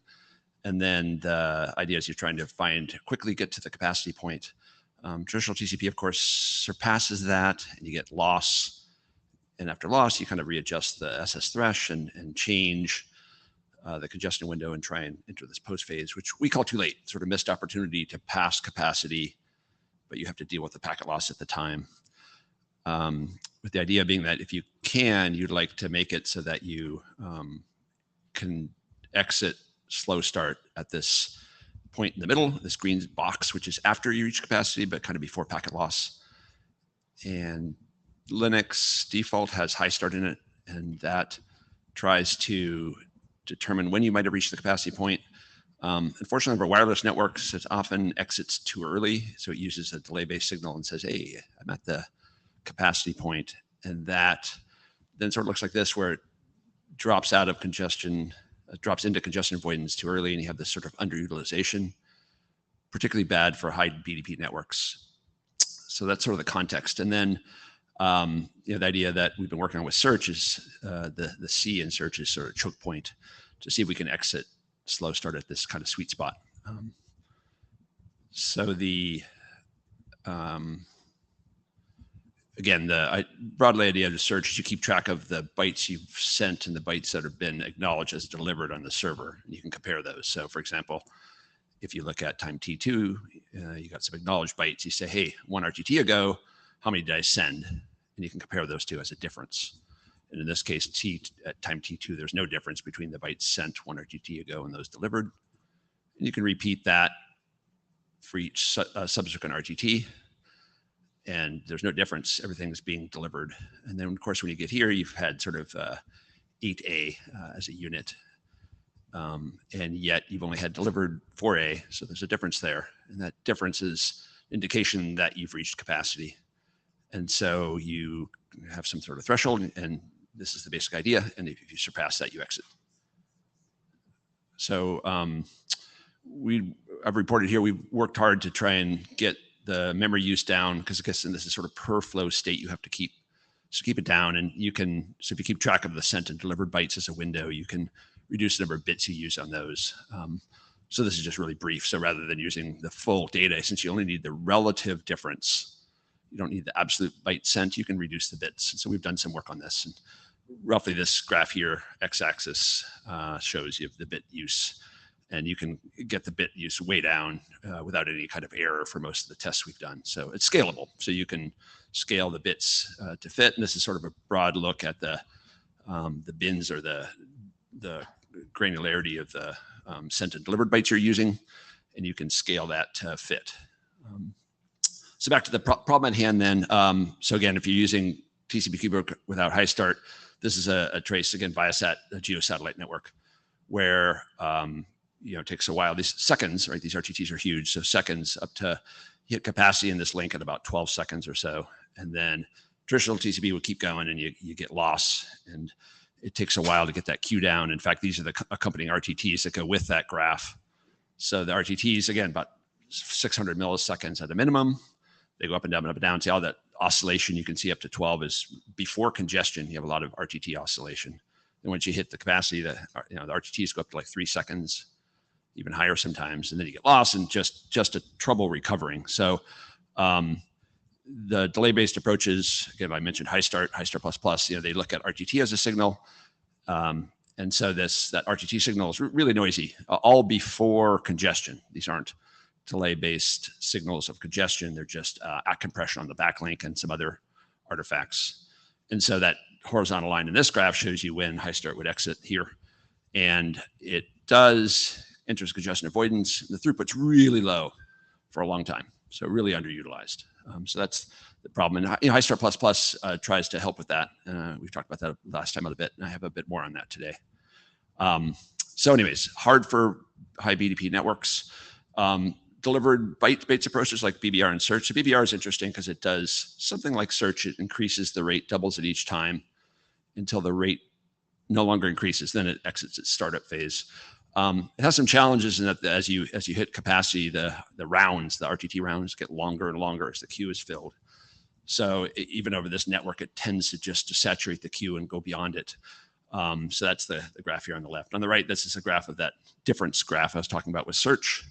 And the idea is some noise that goes up, and as soon as it hits that threshold, you can exit. So earlier, and then avoid some of the problems with overshooting. So that's a really quick recap. I realized that I was trying to compress it. What I'm hoping to do a bit now is talk about updates. So there's sort of two things we heard from this group and kind of for feedback. We might have done them on our own anyways, but they were useful feedback from the CCWG group. And one was, for wider deployment, we want empirical evidence of safety. So does this do no harm? Hopefully have some benefit too, of course, and then intent to deploy. And then the second one was a lot of love in this group for high start plus. So trying to get some more evaluation and insights in comparison to that. So that's an ongoing piece. So neither of these are solved, but I'm doing an update on what we've been working on. Let me start with number 2. So we've been looking at high start plus. And in particular, what we want is a Linux-based version of high start plus we can use for comparison. And so the students in the top right here, my Crackerjack undergraduate team, they're working on their senior thesis. They set out to build it in Linux. They're going to build high start plus in Linux. And again, starting with the RFC, build high start plus, make sure it works right. In doing so, they found an interesting paper that some of you might know, a paper at SIGCOMM last year, which again improves TCP performance. And without looking at that protocol, part of the implementation for Madi Agvani and his team from New Zealand, University of Dunedin, I think, in Otago, Otago and Dunedin, sorry, they had implemented high start plus.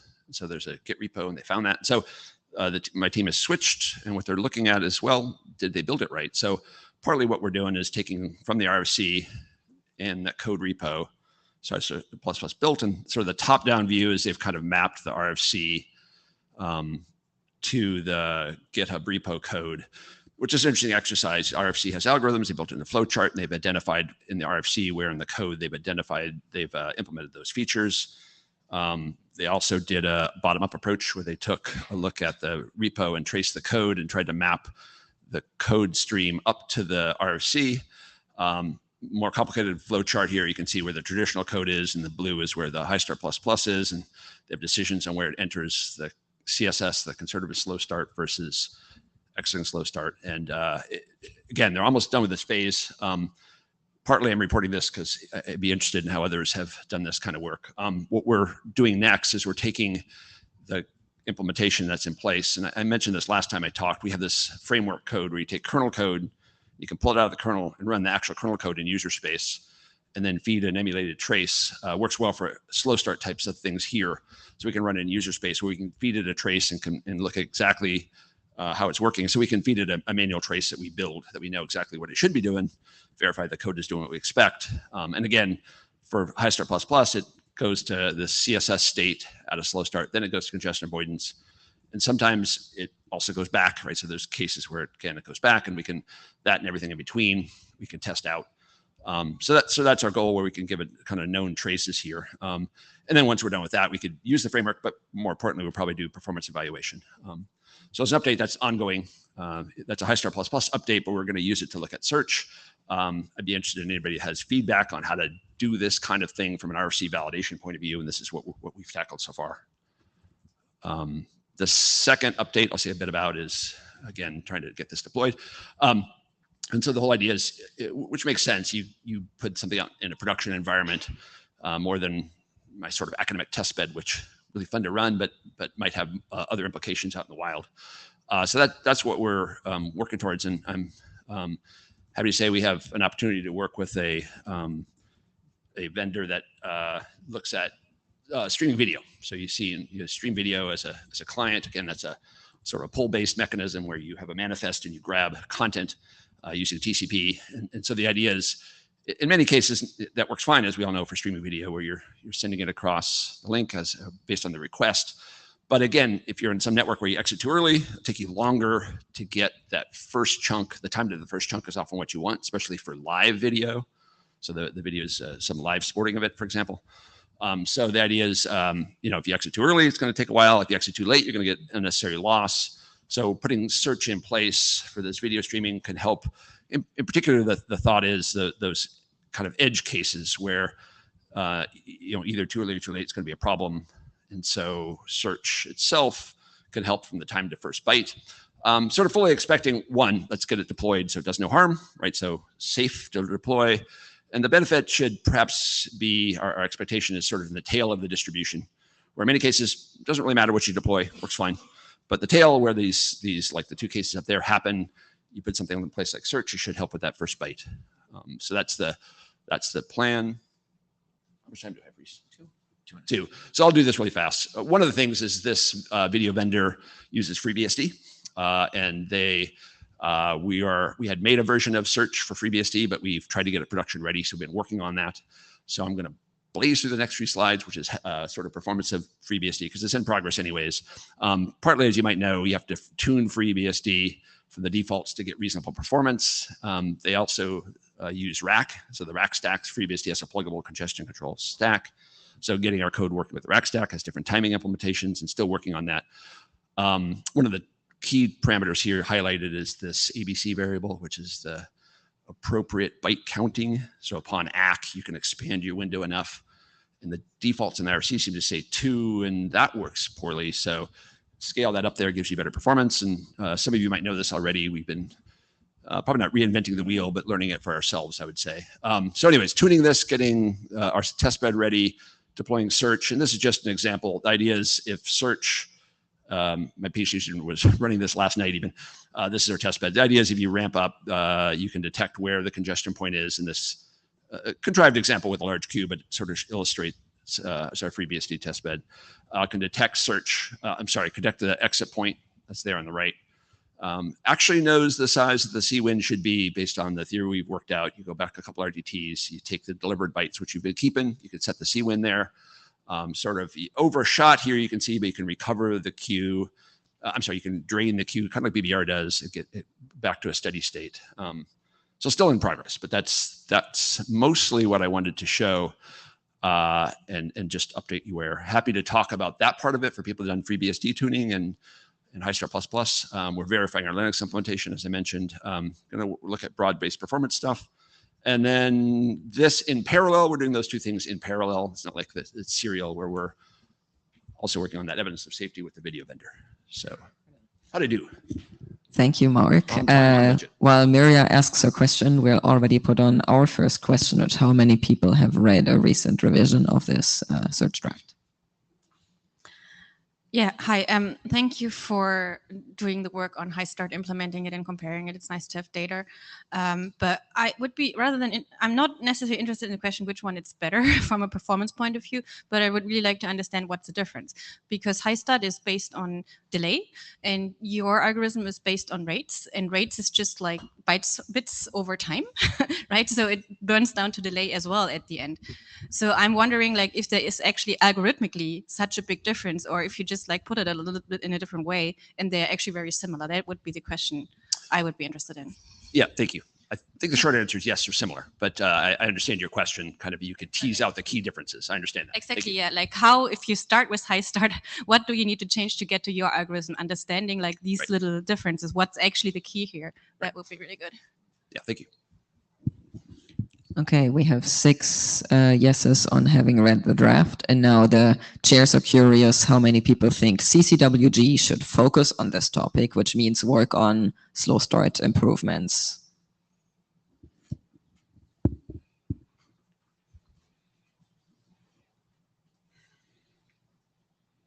Just a note, I think Kazuho has some other work in this area as well, so we're not going to ask the next question about this document versus a different one. Sorry, the count on the last one was 6 and 19. Is that correct?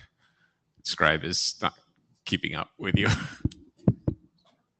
I don't see it right now. Can you tell? We'll tell you. Okay. We'll tell you in a minute. Yeah.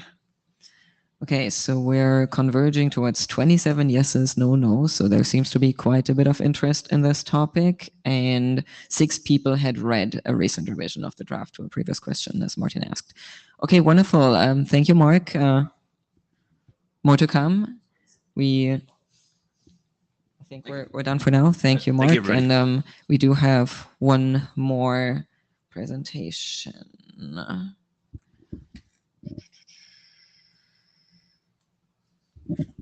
Which is Christian.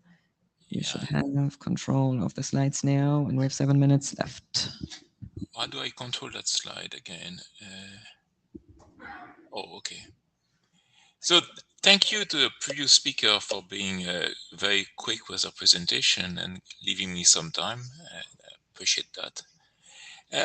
I've been working on a new approach to congestion control, and I published 3 drafts for this IETF. One is the spec of the protocol the algorithm, and there's also an extensive design discussion draft and a list of tests that we have been doing to see what the kind of focus. I don't want to read the draft here, but let's look at our goals. Our main goal is to work well with video and with real-time video in particular. And that means basically having stable throughput, because if you don't have good throughput, you don't have good videos. Having a good support for application limited flows, no buffer bloat, and low delay if you can. The priorities are kind of in order. And one of the big priorities, it has to work not in 90% of the case, but in as close to 99.9 as we can. And when you get into that as close to 99.9% of the case, you get some really questionable networks, and I mean Wi-Fi. So Wi-Fi does that. The RTT there is measured in microseconds because all my measurements are in microseconds. But on a Wi-Fi access network, we sometimes see something like that. Is that different packets are exhibiting a huge delay jitter. Sometime 50 milliseconds, sometime 100, sometime more than 200 milliseconds. And we struggle to understand what could possibly cause that. We believe that it's the hidden node problem. This is something that's happening mostly in things like apartment buildings, but also in houses where you have these lots of Wi-Fi access points being deployed, more or less synchronized. And what happens is that you get a conjunction of exponential patterns. Wi-Fi does a CDMA backoff. That's at a very microsecond kind of scale, but it can reach hundreds of microseconds.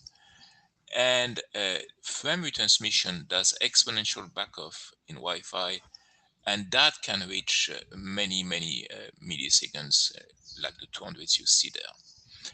What happens in that case is that when one frame is being retransmitted, you get head of queue blocking, and so everything else is queued behind that frame, even if it has already arrived.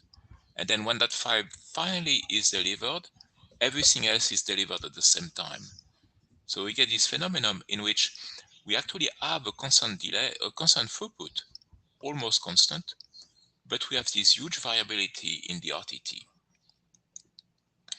And we say, okay, how can we get going in those conditions?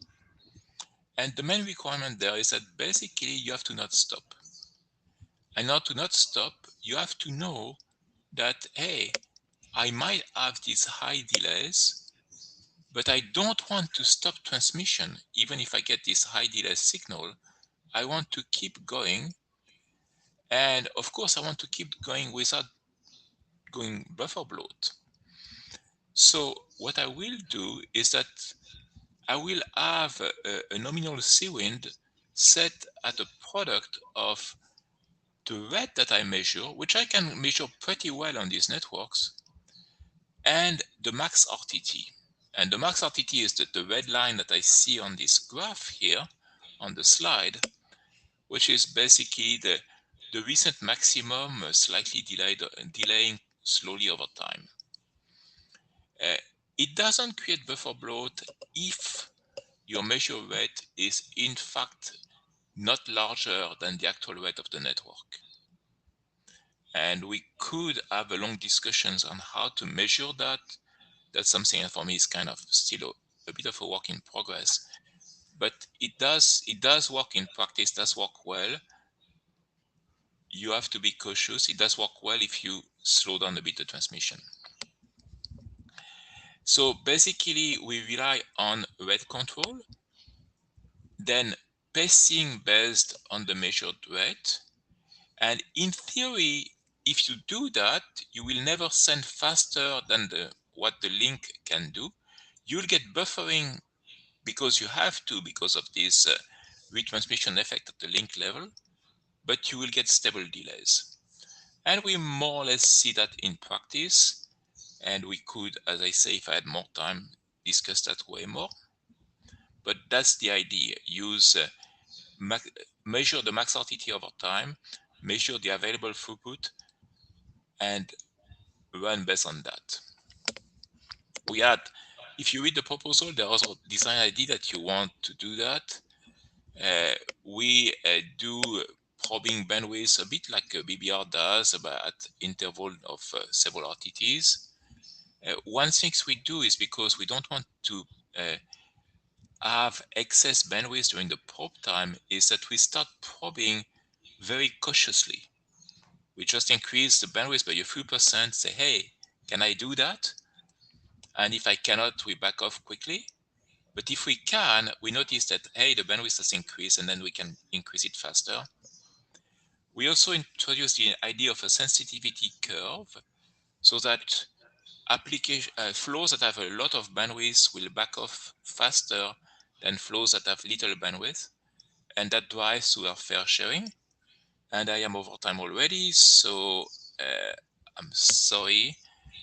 If you want to have more information, you'll have to go look at the drafts. Basically a clean spec, a discussion spec, and a list of tests that we are doing. Thank you for the time.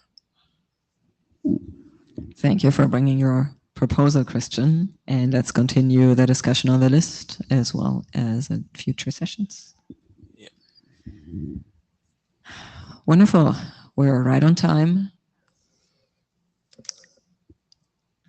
So thanks everybody for the productive discussion and participation. Have a great week. Thank you. Thank you also, Martin and Stuart, who had to leave, for taking notes.